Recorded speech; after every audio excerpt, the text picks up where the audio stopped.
பந்திக்கு முந்தர ஆசாமிகள் நம்மள பல பேர் உண்டு. அப்படி முந்தறதுக்கு கூட முயற்சி பண்ணுறவங்க நிறைய பேர் இருக்கிறாங்க. இதில் என்ன ஒரு விஷயம்னா, பந்திக்கு முந்தறது கூட தப்பு இல்லை. ஆனால் அப்படி ஒரு விருந்தில் ஆளாக போய் உட்காந்து சாப்பிட்டா கூட வெளியில் வர்றப்ப என்ன பெரிய விருந்து வச்சுட்டான், சாம்பாரில் உப்பு இல்லை, ரசத்தில் காரம் இல்லை அப்படின்னு குறை சொல்லிகிட்டே வர்றது இருக்கு பாருங்க. அது சரியில்லை, நாகரிகமும் இல்லை.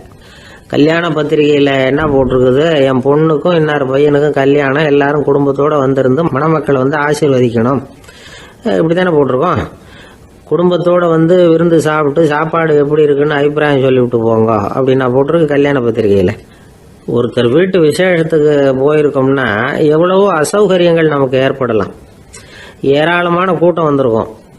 எல்லாரையும் அவங்க தனித்தனியாக கவனிச்சிக்கிட்டு இருக்க முடியாது. நாம் தான் அனுசரித்து நடந்துக்கணும். நாமளாக போய் வாழ்த்த வேண்டியவங்களை வாழ்த்தி விட்டு சேரணும். அதை விட்டுட்டு பத்திரிக்கை கொடுத்தானேன்னு போனேன், கவனிப்பே சரியில்லை அப்படின்னு புலம்பிக்கிட்டு இருக்கக்கூடாது. ஒரு விருந்துக்கு போனால் அங்கே எப்படி நடந்துக்கணும் அப்படிங்கிறத பற்றி கூட அனுபவசாலிகள் சில விவரங்கள்லாம் சொல்லியிருக்கிறாங்க. இந்த காலத்தில் கல்யாணம், பிறந்த நாள், அது இதுன்னு நிறைய விருந்துகள் நடக்குது. அதெல்லாம் எதுக்காக?